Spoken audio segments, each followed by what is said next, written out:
Let's do it. Let's get into it. Sold Not For Sale podcast news edition. You know what somebody actually suggested, Hank? They said Coach News Network, CNN. I love it.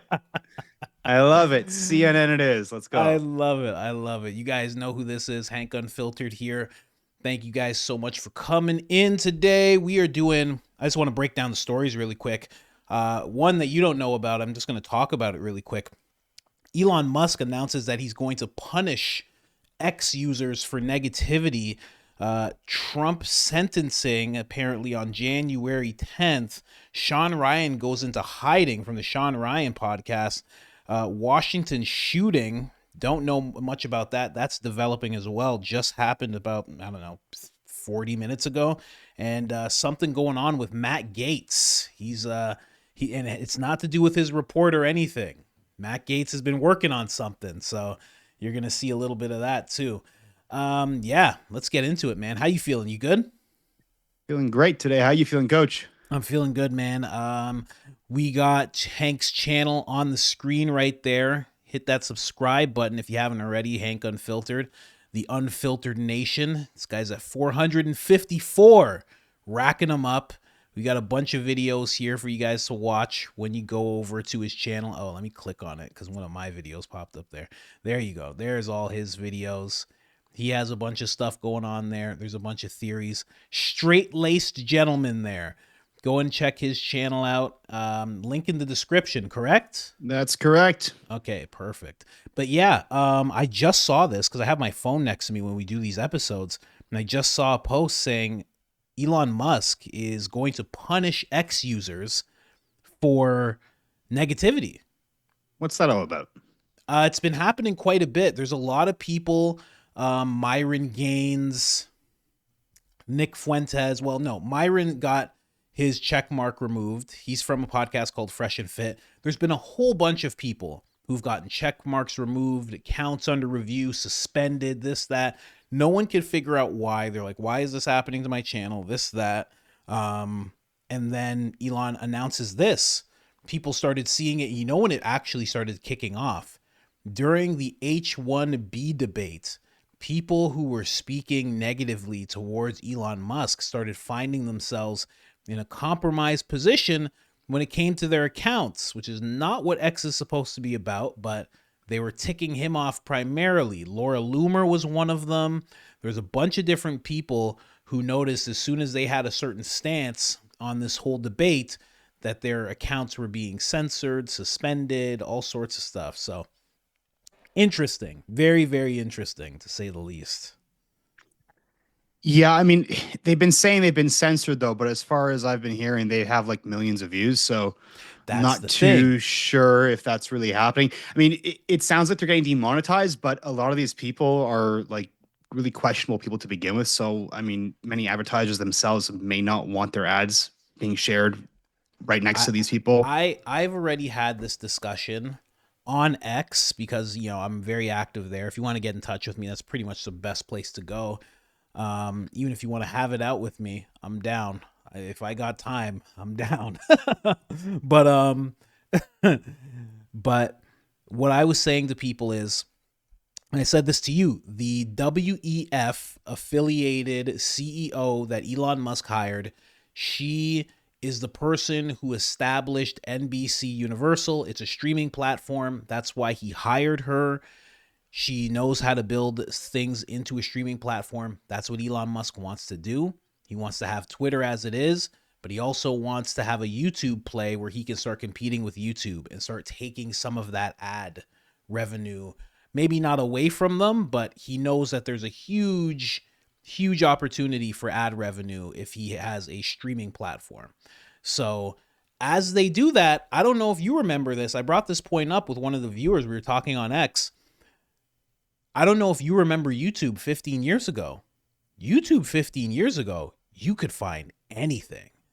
I mean, Alex Jones' Bohemian Grove, where he actually goes into the Bohemian Grove and he sees all these weird politicians worshiping this big owl god. That was found on YouTube.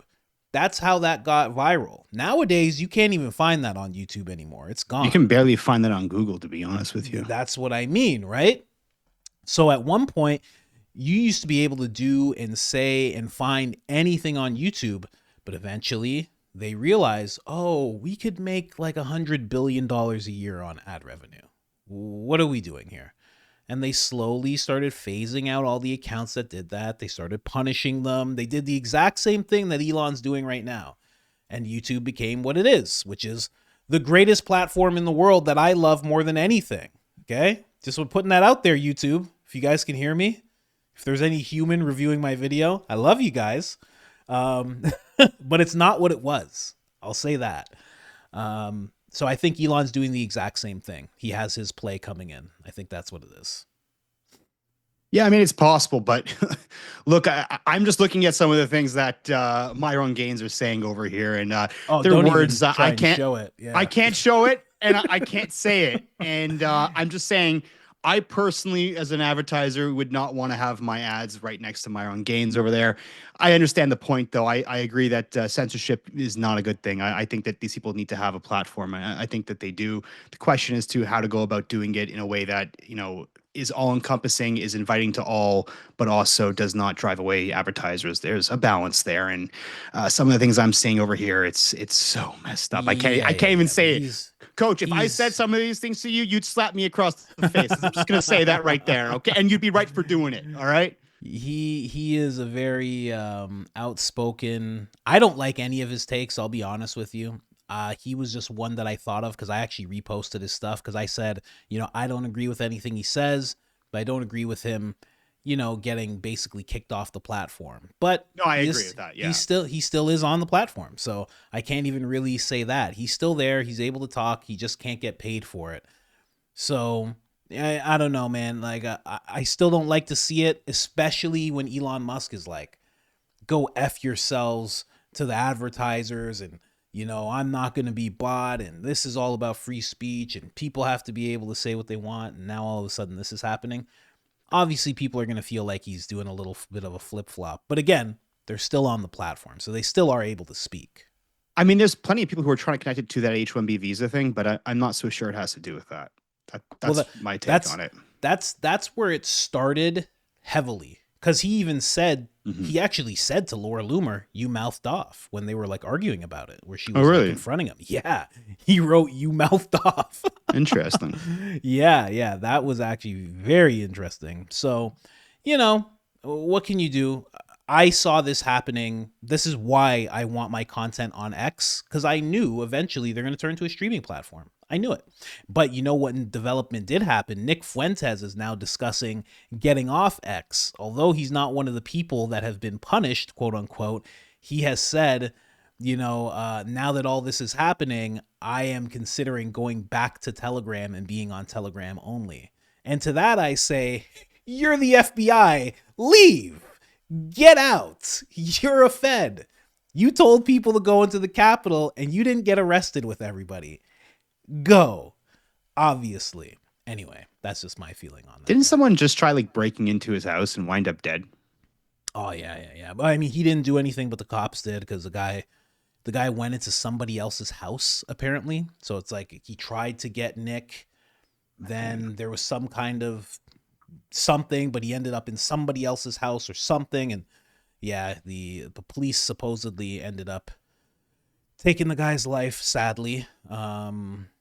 But you know, you can't be running around. No call. Pretty sure that piece of garbage killed another family or that day too or something. So I'm not so sure we should. I think it was his own, actually. You know, really?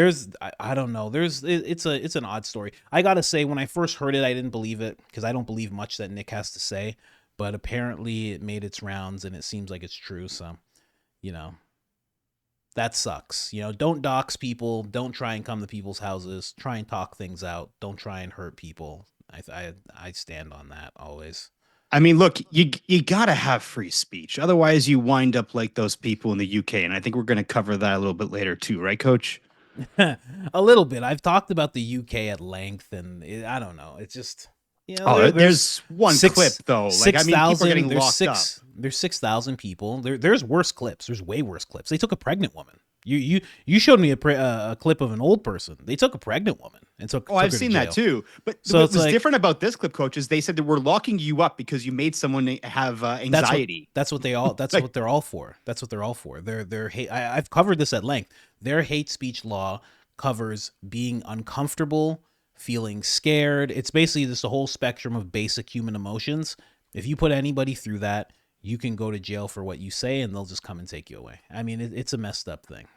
And that's why, you know what, whether you like these people, don't like these people, we don't want them censored, because one day they're going to censor you too. It's just a matter of time. Yeah, exactly. I'm not too worried about Nick though, because probably getting that sweet FBI money. They probably have a great pension over at the bureau, right? Anyway, let's jump over to this next story here. Oh God, coach.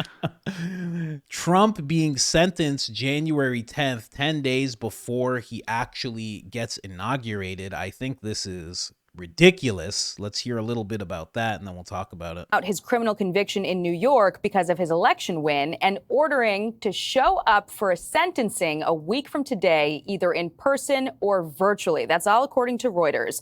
Prosecutors had suggested putting the case on hold until Trump leaves office, but now he's facing sentencing before Inauguration Day. Constitutional attorney and Fox News contributor Jonathan Turley is going to be standing by on the phone for us in just a moment, but we have Clay Travis, I believe, with us still here. Clay, your reaction. This is just an incredible hour to go from, a win for the president-elect with the speakership and now sentencing before inauguration. Yeah, this is crazy. I will say the fact, as you just hit it, I've got the order in front of me right now, to allow him to appear virtually suggests to me that there is not going to be a substantial punishment coming from Judge Merchan. Now, I could be wrong, but if you're virtually sentencing someone, you're not taking them into custody or trying to do something in a significant way there. So that's my biggest takeaway reading the order. All right, Clay Travis, thank you very much. We want to bring in constitutional attorney and Fox News contributor Jonathan Turley now by phone. Jonathan, break this down for us. What does this mean? What are we likely to see play out? Well, that's a very good question. This is a judge that has kept people really guessing for a very long time. I described this once as the longest performance of Hamlet in history. We really could not figure out what the Merchan was going to do. He's now decided to sentence a president shortly before he is sworn in. Now, one of the things that I've said in the past is that many of the complications that we've been talking about and potential conflicts with the constitutional standards only arise if you impose a sentence that would hold him physically or demand his appearance, things like home confinement or actual sentence to jail. This would be a case where you would not even normally see a sentence for incarceration. So I've always doubted that that would be coming out of this case. So the court may be looking at this and saying, I'm not going to trigger any constitutional problems because I'm going to hand down a sentence that's not going to bind him in any way or interfere with his carrying out his duties. The one thing that I have to say, if you put a positive spin on this, is the worst option is the one suggested by Bragg, that you should just suspend the sentence and keep the president as pending sentencing for 4 years. That was a perfectly horrific idea that is being pushed by many. And I think that Jonathan, many people on the we've got less than 30 seconds left in the show, but I want to ask you, what do you expect the Trump team to do in response to this? Can they appeal it? What happens next? I don't think they're going to have a lot of luck appealing this. I think the appellate court's going to want to see what he rules. Because if he comes down with a sentence that doesn't bind the president, then a lot of the constitutional problems fade away. So there you have it. That's what's going on with the sentencing. The fact that it's virtual, exactly what that gentleman said, it seems like they just want him to be a solid, point-blank felon. He's a criminal. They just want that tag on him. And it's very cute that they want the sentence to be potentially for 4 years. So for his entire last term, that's what they're looking for. Very, very cute that they're doing that. Like coincides almost directly with the inauguration. It's just ridiculous.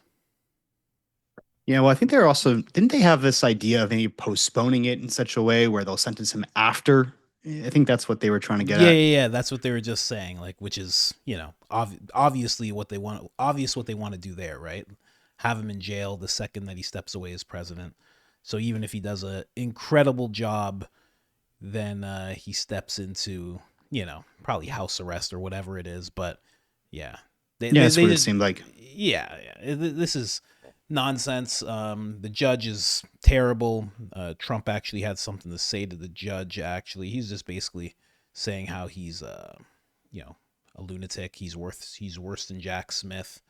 Let's just hear this clip here really quick. I didn't get a chance to listen to this one. You understand there's absolutely no reason the Judge Merchan should have even had a chance to be assigned to this case? Now, I'm sure the left is just going to call this a conspiracy theory, so I'll issue a challenge to them and maybe they can tell me how he managed to be the judge. Because for these type of cases, the way it's supposed to work is that there is a panel of 24 judges, and they are all put in rotation and randomly assigned these types of cases. Judge Merchan is not on that panel. That's because he's not a judge, he's an acting judge. So even though they're trying to claim that they didn't pick the judge, that it was randomly assigned, that's not possible because Judge Merchan isn't in the pool to be randomly assigned. So the only way he could have caught this case was to be specifically assigned to it. There was no chance of him being randomly selected. And the wild thing is that according to the left and the Department of Justice, Judge Merchan was not only randomly selected to be the judge in this trial, but he was also randomly selected to be the judge in the Trump Organization case, and he was randomly selected to be the judge in the Steve Bannon case. So Judge Merchan, a judge that is not in the pool of 24 judges that is supposed to catch these cases, a judge that is not an actual judge but an acting judge, caught all three Trump-related cases randomly. This is a judge who gives heavily to an organization very plainly named Stop Trump, and a judge whose daughter makes tens of millions of dollars every year promoting Democrats. But yeah, I'm sure this was just a coincidence. It was a coincidence that one of the most high-profile cases ever, we didn't assign a judge, we assigned an acting judge, and that judge somehow got selected even though he wasn't in the pool of judges available to be selected, and that same judge that was selected also caught two other Trump-related cases in the same year, and then that judge's daughter makes tens of millions of dollars a year promoting Democrats. It's the year of coincidences. I don't know. This guy's a conspiracy theorist or something. But no, he's exactly right. It's ridiculous that this is even happening. And when you really break it down the way he just did, it's not shocking anymore because the shock is pretty much worn off because they've been doing this for so long. But it's clear lawfare, the same way that, and I might butcher this a little bit, but somebody who's working in the Department of Justice steps down, takes a massive pay cut, and then works directly in Alvin Bragg's office exactly at the time where they're prosecuting Trump or planning to. It's just a lot of coincidences with this whole thing, all to make this one man look like a criminal. And you know what I'll say right before you go there? I think what's actually happening right now is they're trying to make him a convicted criminal, and there might be something constitutional that they're trying to pull off, but they need him to be stamped and booked as a criminal in order for it to work. That's just my thinking right now because Jamie Raskin, I think his name's Jamie, I know he's Raskin, representative. I know he was talking about potentially trying something like that and disqualifying Trump as the president. Yeah, well, look, let's talk about the impeachments for a second here. The Democrats knew they had no chance of passing it through the Senate, but both times they did in the House. And the reason why was to slander President Trump, just try to destroy his good name. And with it, destroy the supporters of President Trump as well. They did that with the January 6th committee as well. And they've been doing it every single freaking year that he has been running and been president. It's abhorrent what they've done. But, they think that anyone who's a MAGA supporter is apparently garbage. So it shouldn't really surprise us. And I think that it kind of aligns with what's going on over here. It's not so much that they have to lock him up. They're just trying to shift public opinion to try to say this man's a villain and anyone that supports him is right there, is disqualified, essentially, disqualifying their opinions and trying to villainize them. right there, I think that's kind of where they're going with it. But then again, like you kind of commented there too, they might be trying to pull some constitutional thing, try to say, well, he's a felon, so, you know, maybe somehow, some way we can get him out of office or who knows what. It's not going to work, though. The American people know what's going on. They voted accordingly. They're not being fooled anymore. This isn't 2020, but hey, we know what their game plan is, and as long as we stay one step ahead, you know, I think we'll be okay. Yeah. I'll find the clip after we watch this. But Jamie Raskin Raskin was in an interview, and he said this exact thing where he was like, well, you know what we'll have to do. I forget which amendment he said. I want to say maybe the 14th, but I'll try and find the clip before I butcher that. But he said something about getting him disqualified. And what he says at the end of the clip, and he's like, and then we're in a situation where we all have to get security, and there might be like a civil war kind of thing happening. And it's like, you'd rather a civil war break out than Trump be president? Are you sure? He's like, well, I'll have the most security, so it's fine by me. I don't know. It's crazy. Yeah, these people are evildoers, without a doubt. That's a good way of putting it. Evildoers. But let's play Don Jr. talking about this whole thing right now. Couldn't imagine being one of his kids, huh? It's crazy. Mandate of the American people, winning every swing state, winning the popular vote. This is a last-ditch effort to probably the most resilient man in American political history. How many times have they counted him out? How many times have they tried to take him out, quite literally, whether it was with lawfare or with actual bullets? He's the most resilient man in the world, and he's going to deliver for America and the American people. That's the mandate that he received on November 5th, and that's what he's going to see through. The rest of it is just nonsense from a flailing Democrat Party that has no moral compass, that has no direction, that is not in line with the views and the mindset of the American people, and that's why they lost so overwhelmingly.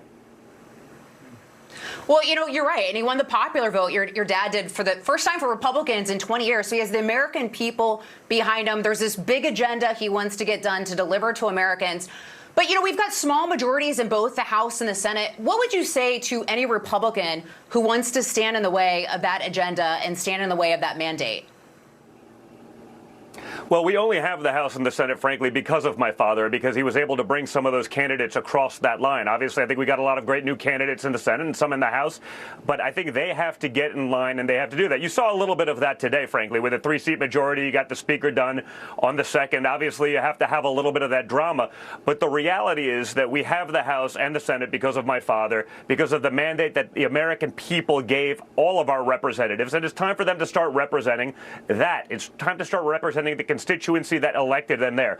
When you look at what happened, Lisa, in the first couple days of the year, where you have multiple terrorist attacks happening, that happened because people couldn't get together. They allowed the Democrats to steamroll them. They allowed the failed policies of Joe Biden, Kamala Harris, and frankly, the entire Democrat Party to make America a disaster. That has to stop. The American people voted for that overwhelmingly, and they have to get behind my father, his agenda, and most importantly, they have to get his cabinet confirmed immediately. None of the rhino games, none of the nonsense that they're going to play. They have to allow him to have the people that he wants in the positions to get things done and to deliver for America. You know, Don, your family's been put through hell. Your dad's been put through hell. Mershon's still trying to put him through hell, as we talked previously. Investigations, court cases, impeachment, 2 assassination attempts.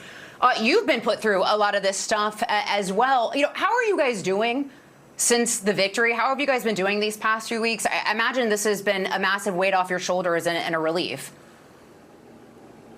Well, it's been a lot of work even since the election, obviously, just, getting the team together for transition, making sure he has the team that can deliver.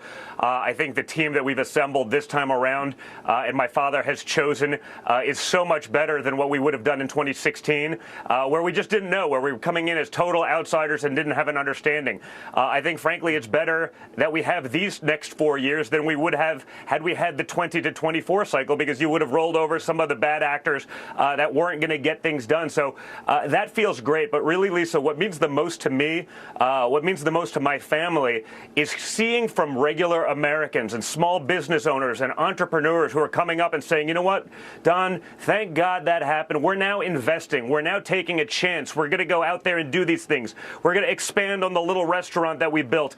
America has confidence again. America, feels they have a chance at success. They have a chance to thrive, not just barely survive. So many people were literally deciding what they were going to do based on the outcome of an election, whether they were going to take a chance to live their American dream. And when I hear those stories by people that come up to me day in and day out, that's what this was all about. That's what we did this for, and that's what I'm really excited to see. And I think that's going to lead to an incredible economy. Clearly very you hear very much emotional, not like a sad emotion, but kind of furious at this whole thing. You can tell it's kind of the last hump. You work so hard to help your father get elected and everything, and then you get hit with this, and they're trying to kind of drag him through the mud just as he's stepping into the inauguration. And yeah, I could only imagine as his son how much fire that puts in you, Yeah, but they're trying to drag him through the dirt too, and everybody else along with it. Oh yeah, definitely. The good thing is, though, is he made a good point. It's actually better off that America now has that contrast to see what it's like, because we came off of Obama, right? People were kind of fooled. Everyone was drinking the Kool-Aid then. They were still drinking the mainstream. They were following everything that they were saying, right? And, we were sold a dream by President Trump. And, it worked out quite well for some people, but obviously there were bad actors who tried to undermine that administration, and they did quite a good job of it, unfortunately. True. But having the years of Joe Biden, I mean, the contrast is clear. I mean, during that time, they were saying things like defund the police, people were like, hey, maybe we should. Well, now we saw what defunding the police really means. How did that work out for you? Yeah. And hey, let's just open up the border to everybody because we're America. We just love everybody, right? Let's just do that. How did that work out for you too, folks, right? So the idea here right now that having 2024, him being president 45 and 47 with that contrast, I think it's going to really do something, not just for now, but also his name in the history books, because everything that he was saying about the Democrats and how nonsensical they were being, people actually saw it come to fruition. So it wasn't just talking points. It wasn't just some rhetoric, It wasn't the propaganda that we see on the left. No, it was real cold, hard facts. America saw it. They voted accordingly. And that's why right now, I think this is going to be a much more successful administration. And I'm excited to see what's happening next. Yeah, I actually, I did an interview with Eddie Bravo. I was on his podcast, but couldn't help but ask him questions. He's one of Joe Rogan's best friends. And he actually brought that up. He said it's kind of like a godsend that happened, that he was president and then not president, now president, because if he was just stepping away now, not being able to run again, who knows what we would be left with? Who knows who he would have picked? Maybe Pence again. Maybe we never get to see JD Vance and what he's like. Maybe we don't get to see Vivek. Elon Musk was still on the left at that time. Like, there's so many things that needed to click in this time, this January 20th. There's so many things that have clicked and fit together so perfectly, so strongly. RFK, Tulsi may not have stepped away from the Democrat Party. There was just so many things that came together right now. Joe Rogan definitely wouldn't have endorsed, Joe Rogan wouldn't have woke up as much. I've watched The Awakening, you know what I mean? I'm doing episodes on him constantly. I've watched The Awakening. So it's good that this happened this time, Without a doubt. I mean, if this were some multiverse, we would be in the main timeline right now. What we got going on here is we had a reckoning. All right. Everybody got a chance to see that contrast. And like you said, they all woke up. I mean, look, Joe Rogan, you always called him a fence sitter. He really did not belong on the left, but it took 4 years of Biden for him to wake up. But you know what? Maybe it's better that it happened because it's something that can be rectified. It can be fixed. And President Trump's administration is going to be so much stronger this time around. He learned from all the mistakes of the past. And I think right now America's going to win bigly, and I'm excited for it. Let's go. Yeah, yeah. And I mean, on top of that, like, I'm going to play this clip right now, but again, if it didn't happen now, that 2020 to 2024, he would have thought the deep state was kind of on his side. He would have not looked at them the way that he's looking at them now. So that was vital. Listen to this clip. This is actually Raskin saying the whole disqualifying thing. What can be put into the Constitution can slip away from you very quickly. And the greatest example going on right now before our very eyes is Section 3 of the 14th Amendment, which they're just disappearing with a magic wand, as if it doesn't exist, even though it could not be clearer what it's stating. And so, they want to kick it to Congress. So it's going to be up to us on January 6, 2025, to tell the rampaging Trump mobs that he's disqualified. And then we need bodyguards for everybody in Civil War conditions, all because the 9 justices, not all of them, but these justices who have not many cases to look at every year, not that much work to do, a huge staff, great protection, simply do not want to do their job and interpret what the great 14th Amendment means. And I'm glad that Sherilyn's creating her new center so we can bring that. Crazy. And it was the 14th Amendment, Section 3. So, and also, just to say, that day is Monday. He's talking about January 6th, 2025. That's Monday. So is that what's going to happen? Is that what they're going to try in just 2 days? Look, Civil War is not happening right now, okay? No. America voted, and the popular vote was given to President Trump, okay? If there is any civil war, it's going to be President Trump, the Republican Avengers versus the deep state, okay?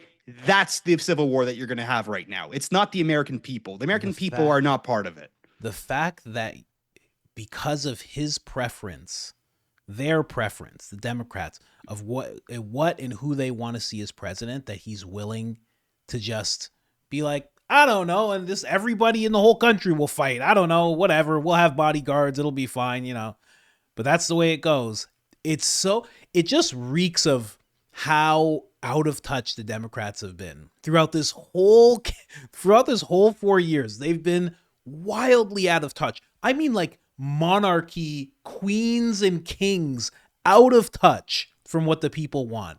It's been so crazy to see. And this is just the easiest. He's just like, I don't know, then we'll just need bodyguards. We're going to disqualify him. We'll all hire some bodyguards and, we'll go into our bunkers and we'll let everybody sort it out. And then we'll just run things when the smoke clears. It's like, do you know how deranged that sounds when you really break down, because there's a lot of people that call for war. Lindsey Graham is always calling for war. But like, I've talked about this before. Do you know what you're actually calling for? The little things that happen, the man who's traumatized because he did this and this to these different men and had to stack bodies and see this happen and see that. You know what you're actually calling for when you say that? How much destruction, how much trauma, how much tragedy, what you're actually saying when you just say civil war conditions, bodyguards. It makes me so mad. It's so crazy. I don't. Oh my God. I almost want to just move on from the whole thing. I mean, Coach, think about it. Look what's going on with Russia and Ukraine. They just keep pushing war there, right? I mean, they don't value life the same way we do. So right there alone says a lot about who they are as people, individual. Are they even people? I mean, they seem to be heartless. They don't care who is hurt, which person they drag through the dirt, who winds up dead. I mean, it's just a never-ending story with these people. Yeah, put on the tinfoil Speedo if you want. We can talk about lizard people all day. Let's talk lizards, Coach. Let's go. There might be a couple in that camp. I don't know. It seems like it. It's crazy. This one right here, it says Trump won't face any jail time or penalties at his hush case sentencing as per AP. So Associated Press is saying this. Judge just a propaganda machine. So yeah, judge says, and this is according to AP. And that's good at least. I mean, you really don't want to see him do any time. That's very hopeful. I think that goes along with the Fox clip. The fact that they want to do it virtually. You know, hopefully he just gets sentenced to 4 years in an Oval Room that is referred to as the Oval Office, and they they just tell him that he just gets to be president for 4 years. Honestly, you need to. Trump is very, as much as people say he's very erratic, I would be so livid, and it would be so hard for my campaign to not make me look like an angry dictator, because I would be like, bring me the judge. I'm the president. Bring this guy to me. I'm not going to him. Bring him to me. I got to talk to this guy. It would be so bad. I'd be like, I'm done. We're not doing this anymore, guys. I got a country to run. This is done. Put it all away. Give me my $300 million back, too. I want it all. I'd be the worst. I got to say though, Coach, I'm a little bit concerned because they could also be taking the angle where they're not going to, they might be trying to set the stage in such a way where it's like, look, we're not going to sentence them to jail time. We're going to do it remotely. And they might be trying to do it just so there's no like riots breaking out or, bad actors trying to take advantage of it. Yeah. So, I mean, it could be that too as well.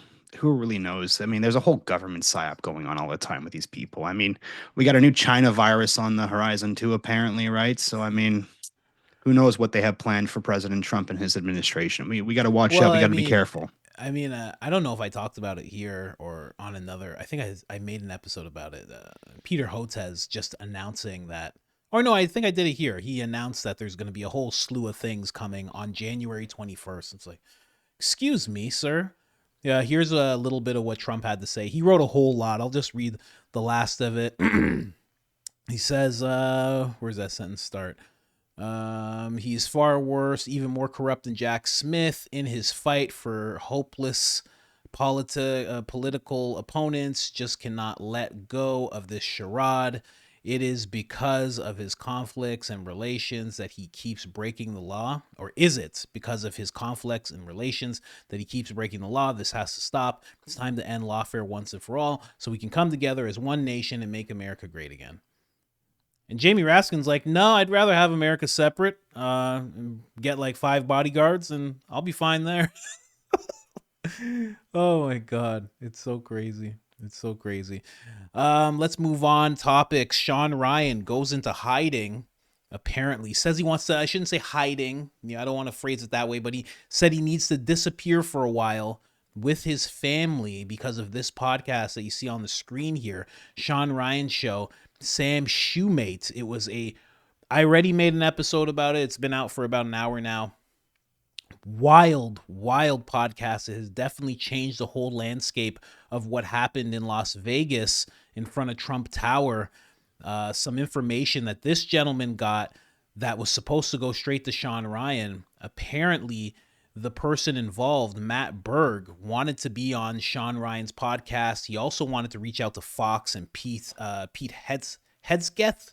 How am I saying that? There you go. He wanted to reach out to him as well, but he ended up reaching out to this gentleman, emailed him, long email that he gave him. Actually, Shawn uncovered in the podcast that the gentleman, Matt Berg, also emailed him and said he wanted to do an interview before December 31st because he said he'd be leaving at that point. And an email from him kind of showed us that he planned on going to Mexico, apparently. So this story is just taking all sorts of weird twists and turns as we go through this. Again, everything's reposted on X. This is how the episode started. And again, this was a surprise episode because it just came out of nowhere. Hey, what's up? We're doing an emergency episode here with Sam Shoemate, former intelligence analyst. And we are covering the Green Beret that bombed Trump Hotel in Vegas. Sam received an email from the Green Beret in kind of like a manifesto. A little nervous to do this one, but here we go. It'll be out later today. Stay tuned.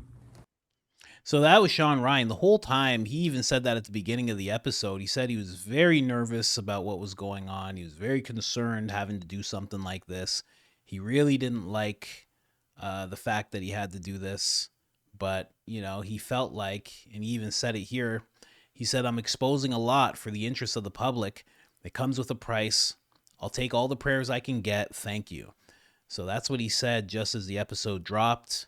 And then soon after that, he said, "My family and I are disappearing for a few days. My account will be active, but it will not be me behind the wheel. It'll actually be his producer. What he's about to release is mind-boggling and will raise a lot of questions," which it did. It raised a lot of questions, a lot of theories bouncing around. But through it all, I will say, because you haven't got a chance to watch the whole thing, he was very forthcoming to the authorities. So the email that Shawn Ryan was sent, he made sure to send that straight to the Bureau, to the authorities, so they could look at it, analyze it, so he could help them. The gentleman that he was interviewing, Sam Shoemate, he also sent all the material that Berg had sent him. He sent that straight to the Bureau as well. So they were both very forthcoming. They wanted to help. They were just trying to figure out what was going on and, just trying to sort out the things that weren't adding up, which in these cases that have been popping off, not a lot has been making sense, quite honestly. Hey, didn't he also touch upon what's going on with the drones as well in that segment? Yes. So in the email, he actually mentions the drones being, what's the word? Gratific? He uses the word gratific in terms of he's talking about gravity propulsion technology that only China and the U.S. have, and he's saying that these things were China. It was a very odd occurrence. The whole thing was just weird. I didn't know what to think of it. Yeah, I think the email's here. I can't really sort it out. The text gets so small in that email. I think they were talking about the fact that the drones may have actually been coming and being launched from Chinese submarines. Yes, there is something like which that. I did call on my channel weeks ago. I mean, who else would it be? I mean, it's either China or the U.S. No one else has this kind of technology available. He says here, man, I'm going to need glasses in a couple of years. What we have been seeing with the drones, says that in quotes, is the operational use of gratific propulsion systems powered aircrafts by most recently China in the East Coast, but throughout history, the U.S. Only we and China have this capability. Our OPCEN location for this activity in the box is below. So that's about it. I don't know what that stands for, but that's what and then he says China has been launching them from the Atlantic from submarines for years, but this activity recently picked up. As for now, it is just a show of force, and they are using it similar to how we used the balloon for sight and, man, I really can't read that. Sight and air? I'm not even sure what that says. But yeah, that's what he's saying. He also doesn't have, and again, he's gone now, but he couldn't talk about the proof, and this is why he wanted to be on the show, because he wanted to go deeper into these topics. But now he is unable to do that, of course, and we don't really know how he has any proof of that. There's many people, you included, you being one of the first, who were saying that, and maybe he was able to provide proof. Maybe he could have told us how he actually knew, but now that's kind of a dead story, honestly. It's there's a lot of things in the email. It was a pretty crazy podcast. Like I said, Shawn Ryan had to disappear with his family for a while, which when you hear if someone like me said that, you'd be like, okay, well, coach, he has to go do that. Someone like Shawn Ryan, who served and understands how to handle all sorts of situations, him saying that to me is just like, whoa, what does he feel is potentially on the way? And also I can also say it from a different side. Maybe he just needs to decompress. Maybe this was just an intense time and he just needs no stress, no episodes, no nothing for a few days. Maybe that's all it is. But interesting nonetheless. I think he's scared for his life because he's Could just be. exposed what's going on. I mean, let's be honest here. Biden has, look, we saw the pictures of Hunter Biden and Joe Biden in China that the National Archives released, right? And those pictures are quite incriminating. And I wouldn't be surprised if he sold out America. And that's why we have drones parked all over the Atlantic right now and all throughout the United States. I mean, who knows? Well, look, I mean, the types of drones, it seems like can't even shoot it down. And in this email over here, they're saying they could park it right above the White House. It's pretty much a checkmate. I mean, they like to think they can't shoot it. They could shoot it down. It's just that it'd be too dangerous, you know? It's like it's like chasing somebody who's like running through a busy street and then shooting at them. It's like, it's just not the thing you do, but they could take it down. I don't know. They apparently give off like no heat signature. So what does it lock onto? I mean, I'm not the person who knows about that type of stuff, but it seems like it's very hard to get a proper signature off of them. Obviously, the U.S. is going to do what they can to try to repel it. But if it's been going on for years, it seems like their hands are already tied. But also, they've been following them. So if you're close enough to follow, you could just let off until you see something smoking. No heat signature. I'm going to give you the heat signature. I'm going to bring the heat signature to you. They could, but again, that's not, you know, they're proper people. We all like to feel like. Hold on, let me play this though. Somebody actually asked Las Vegas PD about the podcast. Let's listen to this. Behind you. That's Kevin Nyes with NBC News. How would you describe his state of mind in these final days, given everything that you read from his notes app and the manifesto that you see that you reference going around in the podcast? Have you guys been able to rule out that it was not from him, or is it still up in the air that it could have been from him? So the question is, how would I describe his state of mind in the manifesto that was described on the podcast? Have we been able to determine whether that was from him or not? And I'll answer the first part is, I'm not comfortable giving you state of mind just yet. I certainly am leaning a particular way, but again, I'd like to be factual to you. I think when you read the documents that we're going to give you a link to at the end of this press conference, that you can go in and make some of your own assumptions about what that is. But I will tell you that part of my hesitation on that is, I know that we have a lot more documents and number of things for us to uncover. And so I want to be able to provide to you only the factual information when I have it.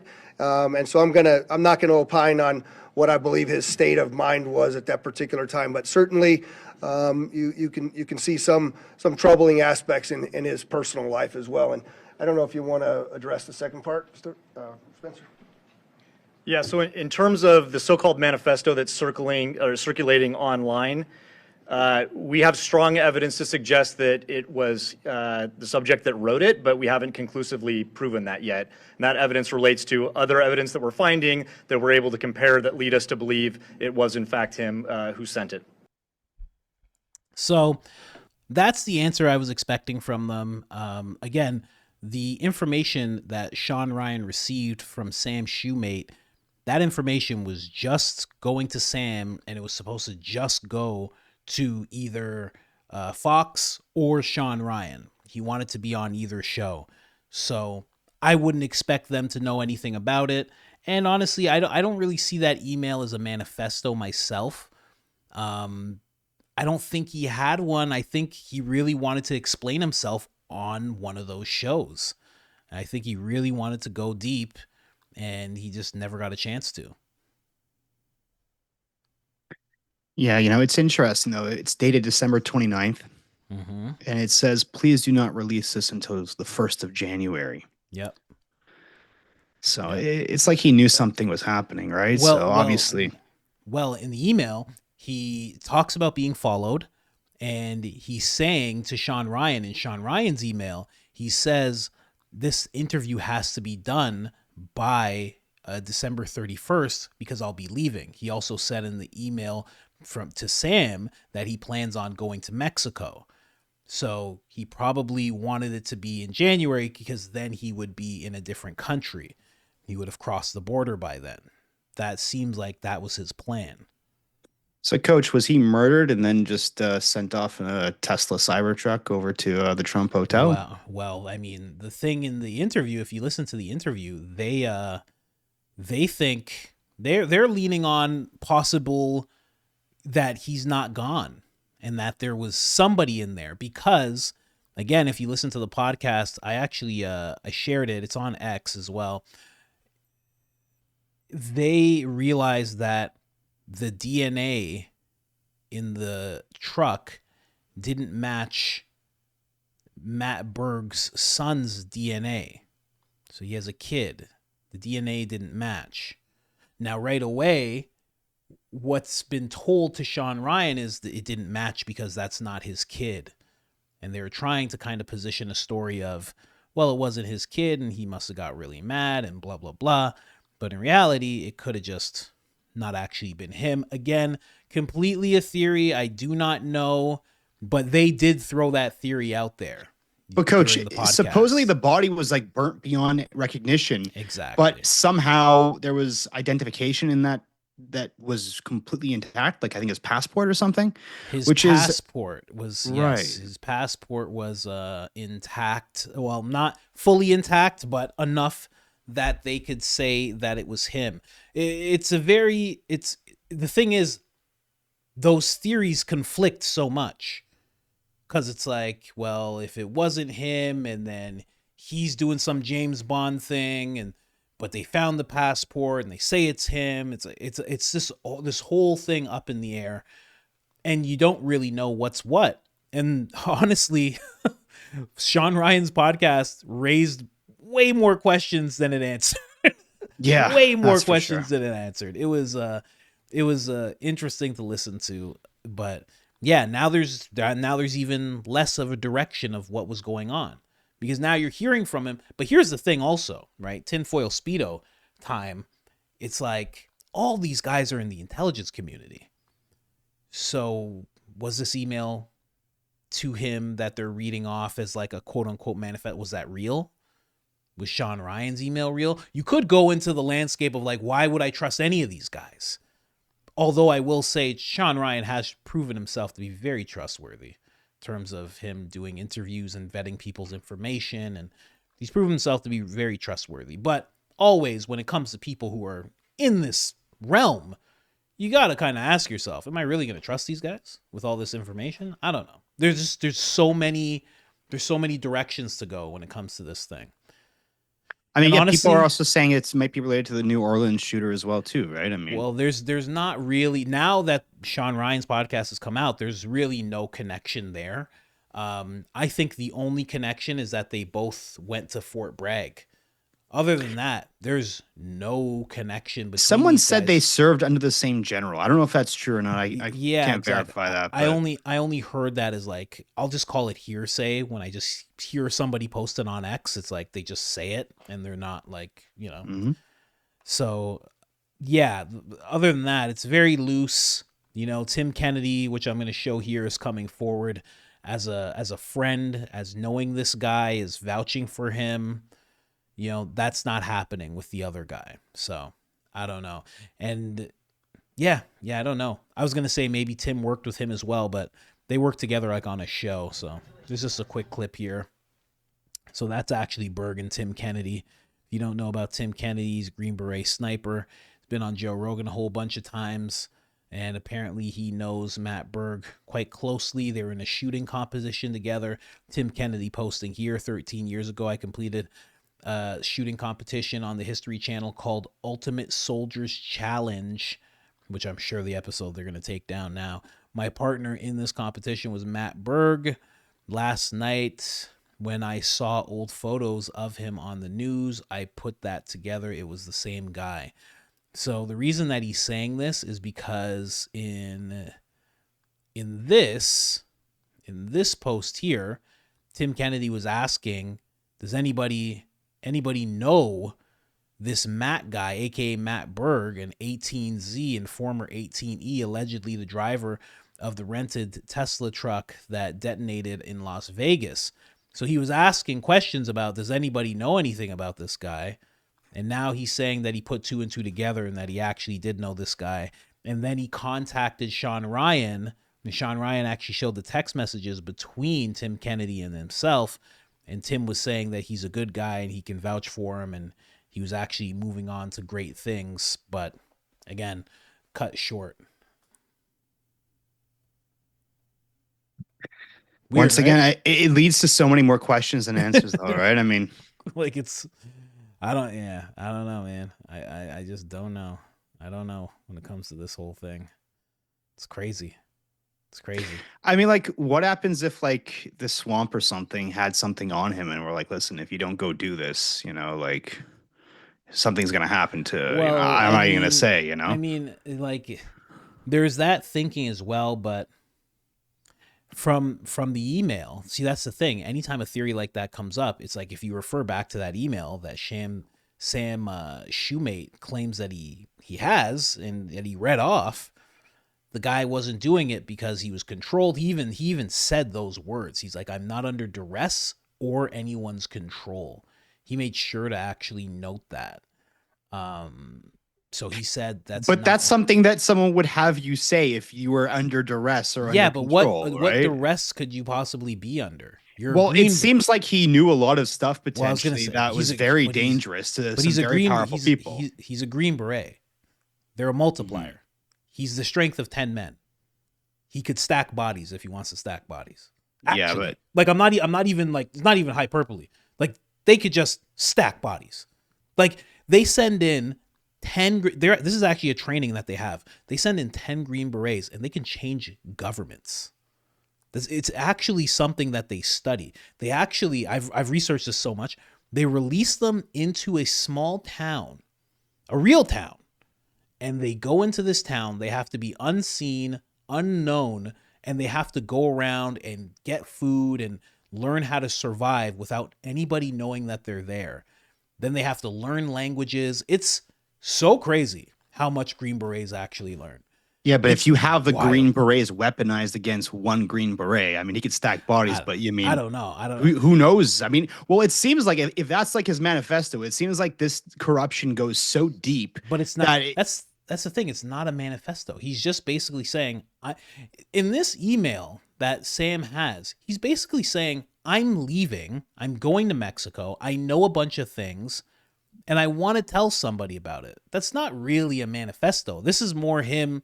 This is what would happen before a manifesto comes out. See, the reason that people are calling him manifesto is because of how he passed away, supposedly, right? That's why they're calling it that. If he didn't, and you read that email, it would just be a corresponding that he had between somebody. Because all he's saying is like, I'm going to be gone January 1st, or I'm going to be gone before December. I know about this, this, and this. I can tell you about this. He's really trying in that email to appeal to Sam to put him in touch with Shawn Ryan or someone who has a big platform that he could speak on. And he wanted to literally speak and then leave. That's what, and then do the whole Edward Snowden thing where I'm somewhere else, I'm done. Like, don't come after me. I'm over here now. You don't have jurisdiction here. Kind of, if you're in Mexico. But who knows where he goes after Mexico, right? Well, people are also commenting, like, with his knowledge as a Green Beret, he would have known what to do to amplify that explosion. And it sounds like... And he didn't. Exactly. Yeah, exactly. It's again, answered way more questions than anything. I mean, I didn't even want to go on to this that long, but I just found it very interesting that Shawn Ryan, his reaction to actually doing this podcast, it was a little chilling, I have to say. Especially because I did an episode on it. Maybe I should go lock my doors or something. But there was something happened in Washington. There's a very short clip.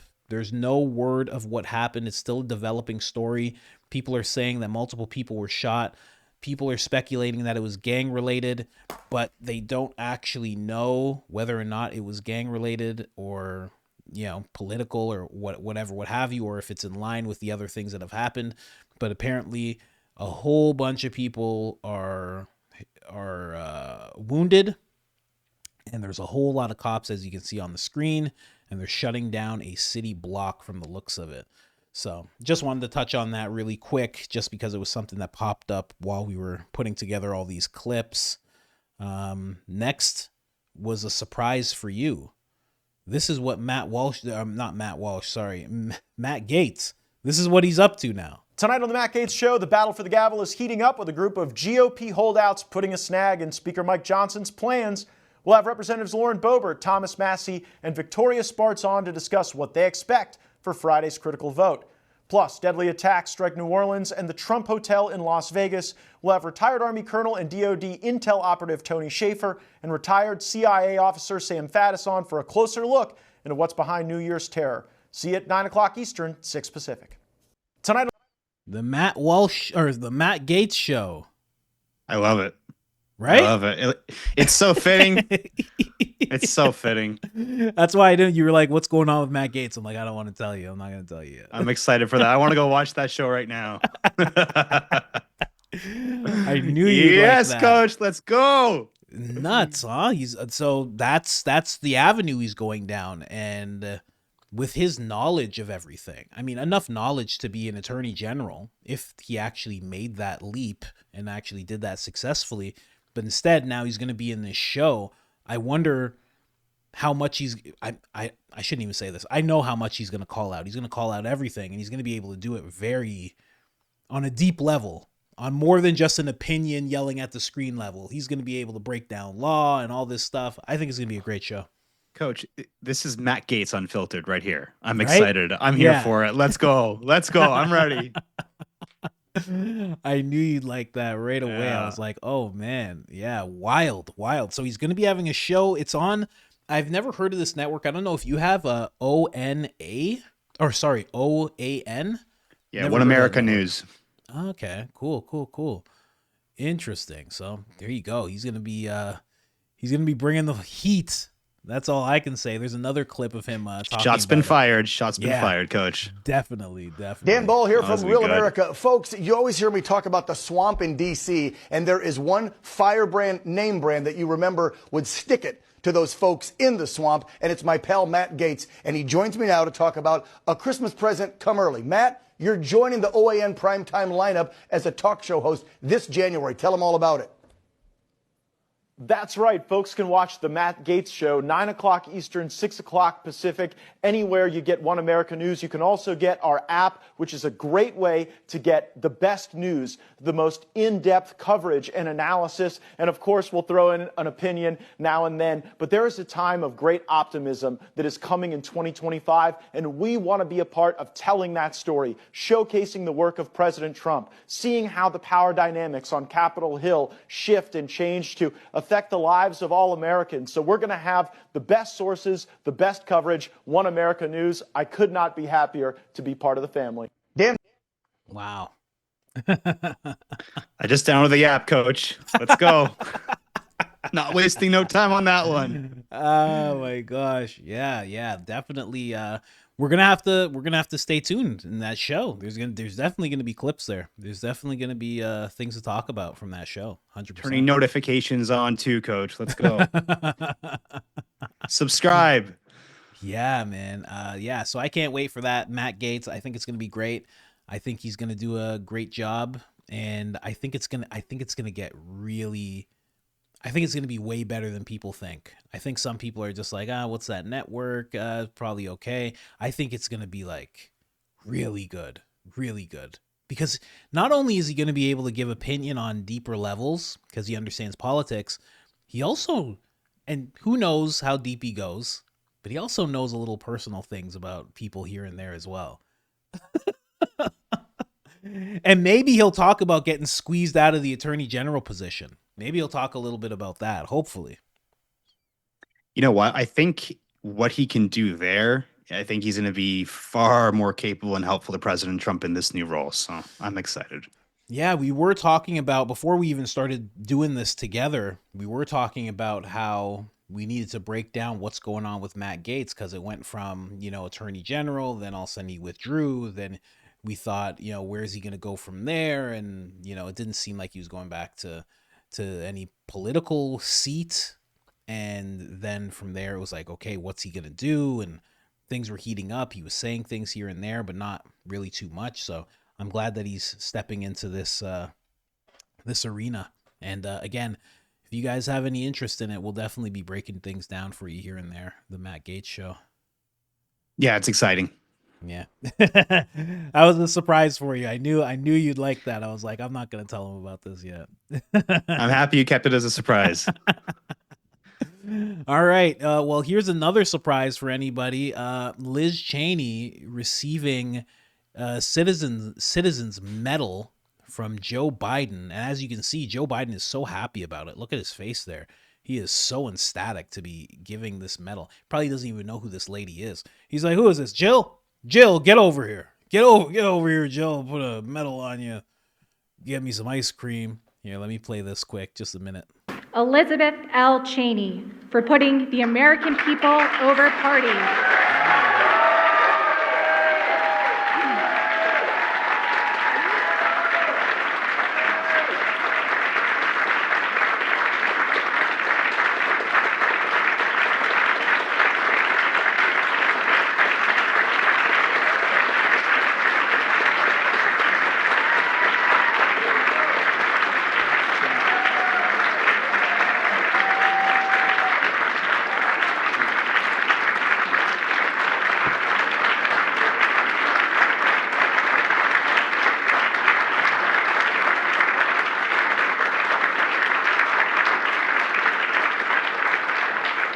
Christopher J. Dodd for carrying the torch of public service.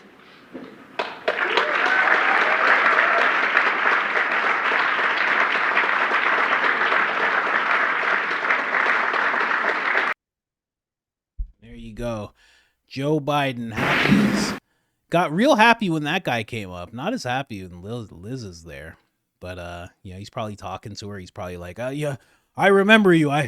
I sold my soul to your father. Your father's Satan. I remember Satan. Oh, he's a great man. He's a great man. Here you go. Are you my new vice president? I always wanted a white vice president, but I had to hire that Indian lady. Now, oh, yeah, it'll be a great few weeks. Come on, vice president. Probably something like that. Joe Biden, man. Liz Cheney, let's talk a little bit about her and how much she deserves this medal. Well, I mean, from a corrupt politician and leader like Joe Biden, I guess it's fitting that she'd win such an award for witness tampering, right? So, yeah, you were saying she got rid of, and you know what? Trump said that too in the Meet the Press interview. She got rid of evidence, was it? Something to that effect. Yeah. Well, she's also contacting the witnesses and, interfering with it. She did some real shady stuff. She'll probably never see any jail time for it, but it's stuff that is, when you start leading witnesses and start influencing things, and apparently she also destroyed some evidence too as well. It's just fitting that she'd win an award from Joe Biden for that, right? Yeah, wild. Yeah, Trump did say that he would not ask for her to be prosecuted, but he said that he definitely feels like she should be. And he actually did mention jail as well. And he said, he'll leave it to Pam, and whatever Pam decides to do, whatever Kash Patel decides to do, then that's fine, but he won't be trying to get them to do anything. Which leaves the door open for something to actually happen. Because if Pam comes in and there's wrongdoing, and that's the thing, a lot of people, I've talked about this before, it's not revenge if they actually did things that were illegal. That's just justice working, Yeah, but you also have to make sure that you're not going after people specifically just because of their profile and their personal takes, but it seems like these things are just wide open for the taking. Everybody can see it. Nothing is hidden. It's all there. All the evidence is right in front of you. How can you ignore it? At that point, it's just irresponsible and negligent. Yeah, exactly. So, if for some reason, if they figure out that they did do something wrong, obviously, I shouldn't say you have to go after them. You would think that they would go after them. I don't see that as a revenge thing. If Trump was the one who was like, I want these people, blah, blah, blah, yeah, then you could say it's revenge. But if it's like you did a bunch of illegal stuff and now there's somebody in the position who's not willing to turn a blind eye, sorry, that's how that works. you know? Well, I'm still waiting for Hillary Clinton to be charged for destroying evidence with the hard drives, right? So how dare you? She's an upstanding lady. What? Hillary? Oh, she never did anything wrong. Husband's a gentleman. Husband's a gentleman. And a lady at the same time, too, apparently. Or at least dresses like one. Listen, that's my favorite shirt, okay? And I don't wear that shirt out of malice when I wear that shirt. I wear that shirt out of pure joy and respect. That's why I wear that shirt. Oh, man. People always are emailing. They're like, where can I get that shirt? And I'm like, I made it myself just because I love the picture. Like, I can't even sell it because it belongs to an artist. I reached out to the artist, but they never got back to me. You know, I guess that's how it is when you're friends with, actually, I shouldn't say you're friends with Epstein, but, you know, someone made that picture and apparently it was in Epstein's place. And so you know him somehow, I guess. I don't know. I don't want to talk about it, I guess. But I can't sell it. I can't sell it, you know, because it's theirs, but I make it for myself. I like it. I wear it, you know, whatever. Oh, Hillary is the one that wears the pants in that relationship, apparently, right? Yeah, because a lot of people thought that dress in that picture was Monica Lewinsky's dress, but there's actually a photo of Hillary Clinton wearing that exact dress. Really? So, yeah. I don't think I've ever seen her once in a dress. I always see her in a pantsuit. Yeah, of course, because she's a independent lady, you know. She's a force to be reckoned with. She's a lady who still thinks she's going to be president one day. How about that? And ain't that something, huh? But moving on here, Matt Graves, he actually resigned. He was the leading prosecutor when it came to J6. This Marxist threatened citizens with breaking the law because they stood on the grass of a government building. So he actually retired. Here, let's just play a quick video from him. What happened inside of the building and what happened inside of the building. An important note when it comes to our prosecutions about those who remained outside the building. We have used our prosecutorial discretion to primarily focus on those who entered the building or those who engaged in violent or corrupt conduct on Capitol grounds. But if a person knowingly entered the restricted area without authorization, they had already committed a federal crime. Make no mistake, thousands of people occupied an area that they were not authorized to be present in the first place. And what happened? So that's basically him saying whether you're outside or inside, we're going to come after you. But, you know, Nick Fuentes doesn't have to worry because, you know, he's fine. He's fine for some reason. Everyone gets arrested, not him. Cool, fine. But this guy resigned, and I think it's just one of those things. They know what's coming. They understand that Trump is coming. They don't want to be standing in the same positions they were in when they did what they did. And they're trying to get as far away from it as they possibly can, as quick as they can.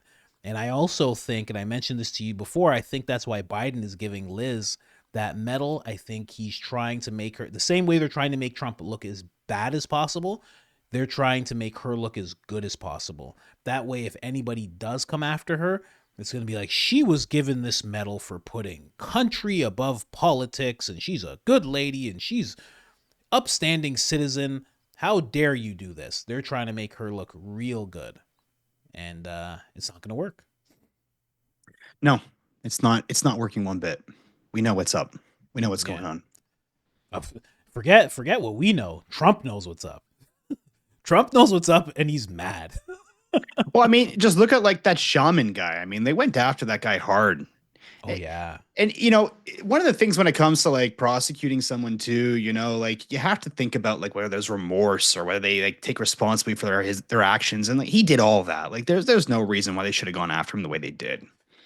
No, especially when you look at him, he was kind of just walking through. I think he put his feet on a desk or something like that, but that's about it. I mean, he was really not at all violent, not at all forceful.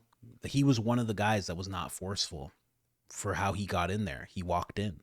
Yeah, I mean, he even said in his defense, he's like, I have no excuse for what I did. You know, it's my behavior was indefensible. But like, really, what did he do? He put his feet up on a desk and was like, hey, let's just check this place out a little bit. It's kind of interesting. Like, there's a sense of intrigue, you know, you see all these lawmakers there every single day. You can't help but be a little bit curious. Yeah, of course. Of course. And, you know, it's hard to not be so intrigued when they're letting you in, you know? I mean, the doors magnetically lock apparently, and they just opened them up and said, "Here you go, people. Let's go." Your favorite guy, Benny Johnson, here, along with his father, Mike Johnson. That's right. Okay, that's just a rumor that's been circulating. I'm the one circulating it. But we both realized, because I'm like, oh, this is from Benny Johnson. And then I'm like, oh, Benny kind of looks like Mike. And you're like, yeah, when he gets older. And I'm like, wait, Mike Johnson, Benny Johnson. I'm like, what's going on here? Are they related? I wonder. I wonder too. That would be very interesting to find out. I mean, it's not that far-fetched. If Obama and George Bush Jr. are cousins, these guys could easily be family. I mean, they got the same last name, same glasses, yeah. They look close enough. And like, I mean, it looks like it could be his dad or his cousin or uncle or something like that, right? For sure, uncle. For sure, easy. Can you imagine? He just walks in. What's going on? What's going on, Benny? Get out of my office, Dad. I'm doing things. I'm saving America. Unlike you, you rhino. Get out of here. Oh man. But Mike Johnson, he has been reelected Speaker of the House. A lot of people wanted this because Trump wanted it. I can honestly say, you know, I'm not somebody who just forgets what I thought just because of Trump. I understand Trump wants it because Trump feels like he can trust him and he will execute Trump's agenda as he should. But I didn't want this guy as Speaker of the House. I would rather see Jim Jordan as Speaker of the House. I think Jim Jordan would be an excellent Speaker of the House. People are also talking about Elon Musk possibly, Vivek possibly. I could see any of those people as Speaker of the House and doing right by Trump just as much as Mike Johnson would. That's just me. The thing about the speakership, though, is it's so hard to get it because when it comes to Republicans, there's so many independent thoughts and voters. And it's hard to get across the finish line there. But I agree with you. He's not my first choice. That's for sure. Yeah, I mean, I don't know. Like Tucker Carlson very much voiced his opinion about Mike Johnson. And the first thing he said, he goes, the first thing he said when he first got speakership is he went on this rant about Israel. And it was just so odd to be in an American public office in front of American politicians and having American news stations in front of you. And the first thing you start doing is, I think he might even mention Ukraine. And the first thing you're doing is mentioning other nations. It's like, that is not what people are looking for from you. And that was the first thing that he did. And then he also helped, it's called FISA. I believe it's called FISA. It's where you don't need a warrant to, I think it's tap phone lines, something like that. And that contributed to Trump getting spied on during his campaign. So he was the one who helped that happen. That right there for me is like, why on earth would Trump want to be around this guy? I mean, look, Jim Jordan, if you asked me, would have been a better choice, but Jim Jordan would have been solid. Yeah, it's tough to get someone across the finish line, though. I mean, the fact that he won on the first ballot is surprising to me. I did not expect that one bit. And also, I mean, you know, talking about how hard it is, a lot of people, maybe you don't know, you end up being third in line to be president. Yep. After the vice president. So this is true. I guess you want to be careful with who that is. You know? I mean, yeah, you gotta definitely look into that. But do you want Mike Johnson to be president, possibly? I would say no. I don't think anybody does. Yeah, no, I would say I don't even think Mike Johnson wants it himself. He's not a charismatic leader. No, he would be like resuscitating JD Vance. He'd be like, come on, big guy. Come on, big guy. Come on, don't do this to me. Come on. Oh, yeah, for sure. But yeah, he won. So let's listen to some clips, people talking about it. You all have seen me disagree with Mike Johnson at times, but you want to know something else? Here's what I recognize. For the past 4 years, all of you, and myself included, have put blood, sweat, and tears into electing President Trump. Here's what I'm asking my colleagues to do. Let's put aside our pride, let's put aside our egos, and let's put aside the infighting. It's time to come together as Republicans. I'll be voting for Mike Johnson. We're going to elect a speaker, and then we're going to swear in as members of Congress. And then on Monday, we're going to certify the most historic election in our nation's history. You all have seen me disagree with Mike Johnson. So this has been the attitude for a lot of people. It's like, let's just get this done. Let's not have this infighting. Let's not have this bickering. Let's not mess this up. Let's just get this done, you know? Well, I mean, look, Republicans have fought so hard to get back control. And now that they can't waste a single minute of it. So I agree with her take. And you know what? I give her a lot of credit. You know, you may not always see eye to eye with the person sitting next to you, but you got to find common ground and you have to unite around President Trump right now. I think that's the one thing they have in common, and maybe they disagree in some areas, but if they can all agree on one thing, in that we have to get President Trump's agenda through, you know, let's work together to do it. I think that it's the benefit of America and the American people themselves. So I'm all for it, 100%. Yeah, that makes sense. I mean, I'm not the biggest fan of Mike Johnson, but, you know, Trump, obviously he knows about the whole FISA thing. Obviously he knows who Mike Johnson is. Obviously they've had conversations behind closed doors, and maybe he's had the conversation of, hey, listen, either you get with the program and the program is what I want to accomplish, or I'm going to make sure you're out of here. Maybe that's exactly what he's done. He's like, hey, I'm going to make sure you're out of here. But instead, you know, President Trump was very vocal about backing Johnson. He was very, very vocal about it. He's like, I back this guy. So there must have been some kind of conversation had. Here, I'm going to play this clip. Democrat on the House floor snarkily calling Democrats the governing House majority.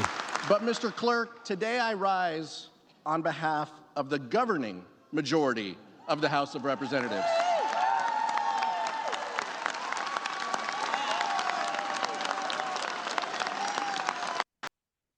Oh, look at that. Look at that. I wonder how they feel now. They were all just cheering for groupthink. You notice that? Yeah, of course, man. It's like we're all just one hive mind. Yay, let's celebrate it and applaud each other for it. Congratulations. You have no brains at all, no independence. Of You should be so proud. Of course, man. It's just yeah, that's what they do. I mean, that is it. The groupthink. That's what they do as a whole. That's all it is. It's constant groupthink. Yeah. And you know what? It's actually good that they do that, because it's causing a bit of a brain drain on the left, where the smartest of them are going, oh, well, I'm smart and I can't just lower myself to the most least intelligent person in mob mentality. I'm going to go over here where I can at least have a discussion. I can have a debate. You know, my ideas will be heard. We can, you know, go back and forth. And a lot of people are going to the right because of that. Well, that's exactly it. Intellectual diversity. It's important. Yeah. You have to be independent. I mean, if you don't talk through these things, you don't work through these issues, you're never going to unpack and discover the real issues that are confronting Americans each and every single day.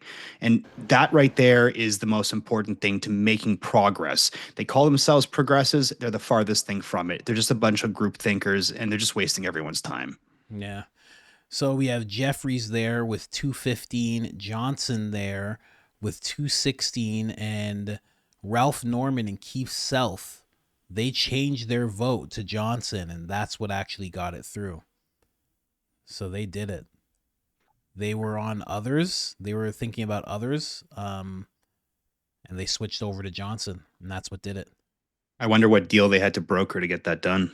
I wonder, because, you know, there's always some kind of deal going on. I mean, off camera, we were talking about how some politics is very mafia-like. But Keith Self switched. This is him here. He was actually voting for Byron Donalds. That was the other that he wanted to vote for. And I think that's a pretty interesting vote. I think Byron would have done just as well by Trump. If not, you know what? way better than Johnson. Byron would do whatever Trump said, no matter what. That's what he's been doing. He has been so on board with Trump. He has been so loyal to Trump. So I understand completely why he wanted to vote for Byron Donalds. Then we have the other man who had to switch his vote. He was thinking of Jim Jordan. Jim Jordan, also a solid vote. Jim Jordan is kind of on the other side of things, where would have done right by Trump if it was the right thing to do. Jim Jordan, in my opinion, from all the hearings that I've seen, he seems very truthful. He does seem very right-leaning whenever there's something going on, but he seems like he's for justice, and that's why I've always liked Jim Jordan. Yeah, he has a strong North Star, you can tell. Yeah, exactly. Yeah, good way of putting it. And then we have Thomas Massey in the middle. He was voting for Tom Emmer. So that's who Tom Massey was voting for. I don't even know who that is. Tom Massey is a very outspoken person. He's been helping Doge quite a bit. Hopefully that doesn't sour the relationship between him and Doge, him voting for somebody else all openly. But Thomas Massey, like I told you, he's a very outspoken person. So he's always going to do what he feels is right, and he's not going to let anybody stand in his way whatsoever. Here's Thomas Massey and the boy, Matt Gaetz, talking about that. If Chip Roy were asked to serve as chairman of the Rules Committee, would that be enough to get your vote for Mike Johnson? Oh, no. You can pull all my fingernails out. You can shove bamboo up in them. You can start cutting off my fingers. I am not voting for Mike Johnson tomorrow. And you can take that to the bank. You know that, Who are you voting for, Matt. Thomas? Who are you voting for? For all our viewers. That guy's serious. That is Thomas Massey. That's how he is. That is just him right away. He doesn't play around, doesn't mince words.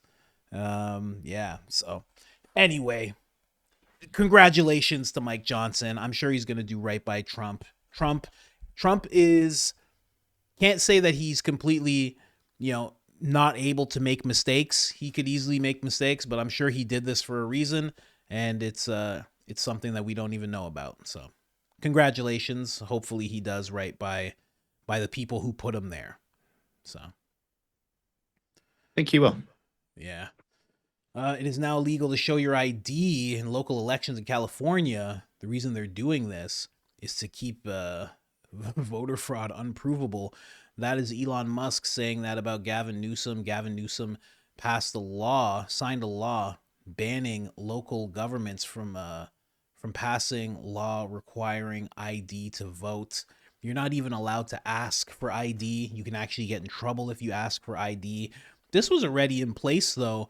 Elon Musk, when he was sitting down with Tucker Carlson, I think about 2 or 3 months ago, he was talking about a friend who went to vote earlier, whenever early voting started.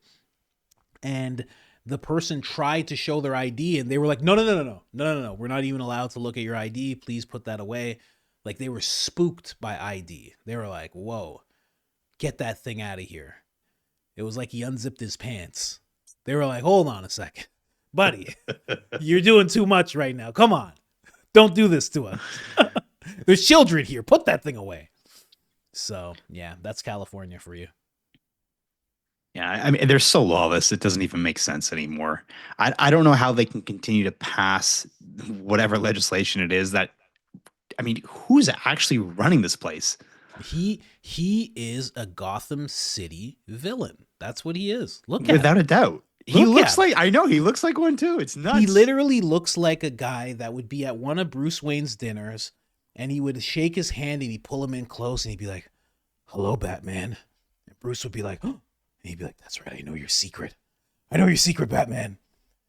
Oh yeah. And he would try, and he would definitely like beat up Robin.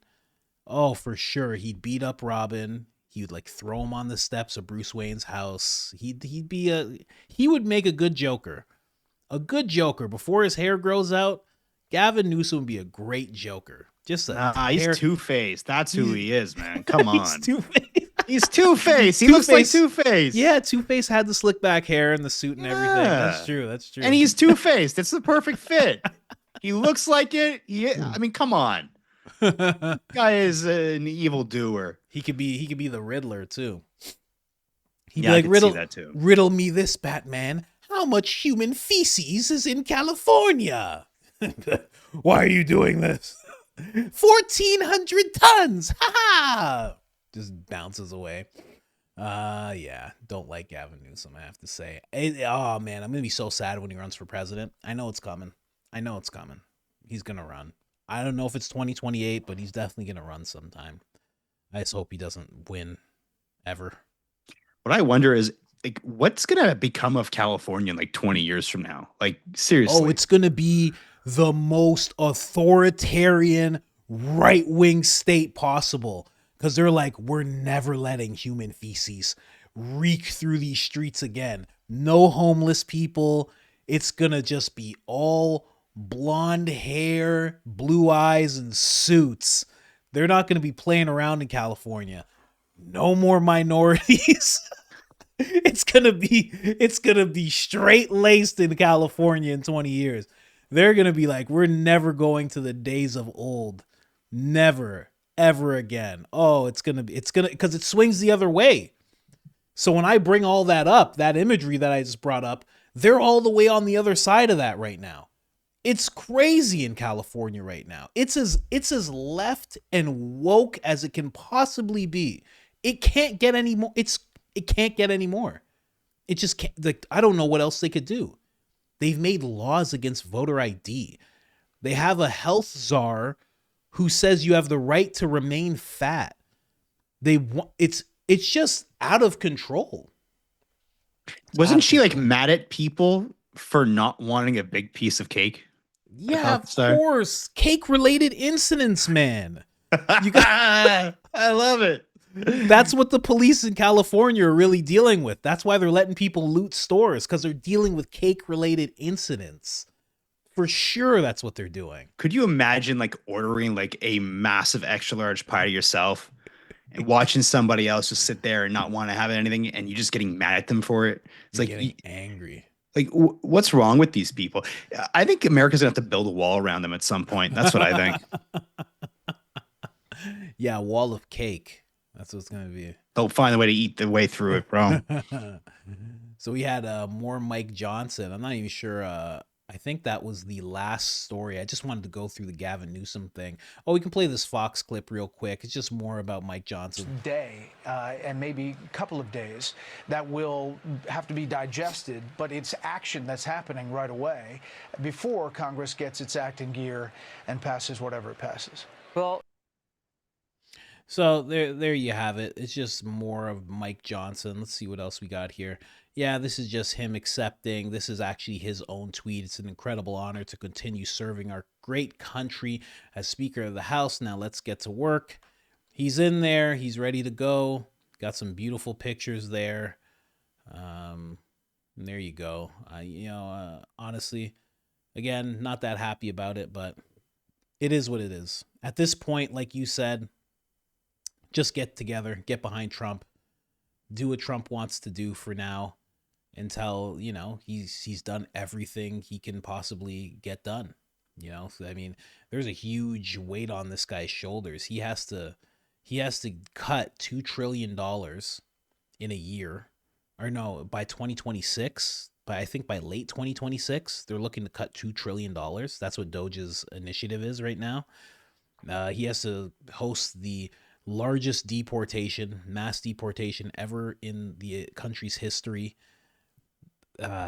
He has to overhaul the bureau, overhaul the agencies. He has to fix Israel and Gaza. He has to fix Ukraine. He has to get in a good standing with Russia. He has to make sure China doesn't take Taiwan. There is like a whole bunch of things he has to do. So, I understand why we have to back President Trump in his decisions right now. Yeah, they have to do everything they can to just unite around him. Yeah. They got to put a stop to this lawlessness. I mean, you see what's been going on in New York, right? I mean, it's another man was pushed onto the subway rails, right? Like, I mean, oh yeah, that doesn't even make sense. Like, what is going on there, man? And they have National Guard in the subways. Yeah, how is all this still happening? it doesn't make sense, right? I mean, it's supposed to be safe, apparently, according to Kathy Hochul, but it's the farthest thing from it, right? It's the best place to visit, according to Mayor Adams. It's the best. There's no better place to visit. And apparently to Kathy Hochul, too. I mean, this is why Trump his agenda needs to be put first above everything else, because you got to weed out all the corruption. And it's so weaved in there. It's at the state level, at the city level. A full reform needs to be done. And you know what? I think that they're going to get something done over here. I just hope it's enough. And I hope it continues also beyond Trump as well, because I'm not even sure 4 years is enough to get it all done. Likely not, sadly. Hey, I've been reading about this FDR character. Almost served 4 terms as president. I don't know what happened, but I know that he almost 4 terms this guy served. Something happened. I'm just saying. You never know. You never know what could happen in this crazy world. I mean, it's 2025. It's what? We're 3 days in, 4 days in, and already so much has happened. It's crazy. So who knows what 6 months from now looks like? Yeah. Well, I mean, look, it's so bad, though. It's so bad. But anyway, they need as much time as they can get. Yeah, exactly. So anyway, I think we're going to end it off there. I mean, we have this video. I know you wanted to see this video. Here, we'll play it. The British Hampshire police would realise how ridiculous this is. It is. Good. I'm glad to come to this. What did it need to come to? Tell us why you escalated it to this level. Because I don't understand. I posted something that he posted. You come to arrest me. You don't arrest him. Why has it come to this? Why am I in cuffs? Because there's something he shared, then I shared. Because someone has been caused, obviously, anxiety based upon your social media post. That's not his. Why you've been arrested. No. You see what's going on in the UK there? That's the UK. That's the UK. You know, you don't even know half of that. I've been covering the UK for a while. You know, they actually, because there was protests, there was people, I think it was the immigrants that were protesting, but there was also anti-immigrant protesting. Okay. And sometimes these people would converge and it was a lot of tension. They would always side with the people who were the immigrants. But even more so than that, if you were a curious bystander, they would consider arresting you and taking you to jail. So if you just stood and watched with too much intent, if you were just too curious, even if you were in your house looking from your window, they would come and try to arrest you. That was an issue. You weren't allowed to do that. Yeah, you know, but with what's going on, it's gotten so bad that people are talking about whether or not President Trump should impose some sort of sanctions on them to try to get them to make some reforms, because honestly speaking, I mean, this is crazy. The 52nd state. Oh, wonderful. Wonderful. Oh, that's fantastic. Because we get Canada first. You know, I thought Mexico would be 52. But if the UK wants to be the 52nd state, fantastic. You know, the UK, Canada, the United States, they're all brothers. Brothers, just come on back. Come back home. Your rich brother, America, he has enough for all of you guys. Just come on back home. You know, Canada, it's like Trudeau's a drama teacher. It's like, forget about teaching drama. I got a business here. Come on back. You can be a governor over here. UK is like a drug addict right now. It's like, come on, we'll get you clean. We'll get you clean. You need to get cleaned up over here, UK. Let them all come back, you know? It'd be great. The Holy Trinity. And then Mexico can tag along too. That's it. Superpower. You've seen a superpower. You ever seen a super duper power? Done deal. You kidding me? Come on back. Jeez, our flags all look similar, you know? And, you know, we're not changing the American flag. You're going to all fly the American flag. I mean, it's a given. It's the best one. But, you know, that's just me. Yeah, I'm not so sure how many Americans would be for bringing these people in to the No. union. They're not coming here. Now, that's very good that you brought that up. No, you're not coming here. Okay, you're gonna stay there, and we're gonna bring the freedom over to you. That's how America does it. We stay here. We bring you the freedom. Okay. You get the freedom. Okay. And then we set up military bases. That makes more sense. Right? You know what I mean? Yeah. They're going to come here. I don't think so. No. Absolutely not. Definitely not. Not a good idea. Oh, man. But yeah, the UK is crazy. And hopefully it gets better. And honestly, it seems like I made the analogy to you that when you have a wound and then you put alcohol on it, it's the most painful thing. But as soon as you put that alcohol on and that pain just rises up, it's only going to start healing from there. Like, only good things happen after that dramatic amount of pain. And it seems like the UK is at that point where there's just so much turmoil that they're going through right now. It seems like the people are just ready to heal. And that's going to have to do with coming together. And it's just, they're getting it from all sides. The natives of that place right now, they're just getting it from all sides. I mean, you see the police there.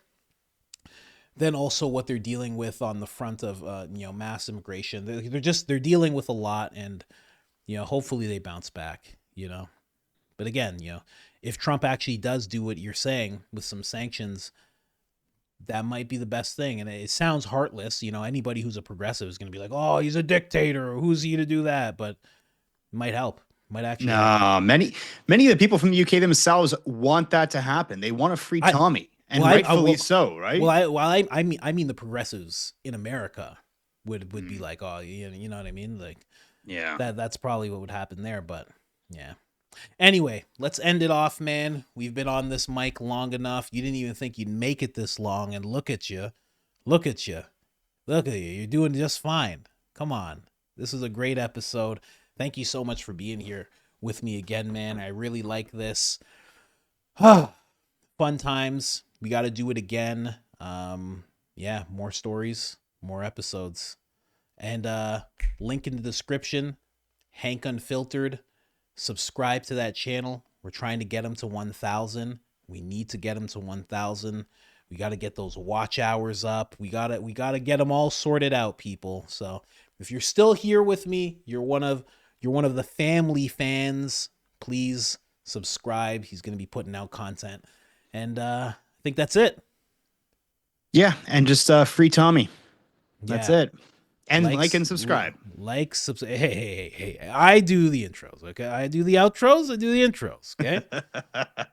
Next episode, he's going to be like clapping and stuff. Like, hey, you relax. Okay? You're never going to see me clapping like you see. I'm telling you that. None of that nonsense. No, not here. All right, guys. Like, subscribe, turn on the notifications. Helps the channel tremendously. Other than that, we are out.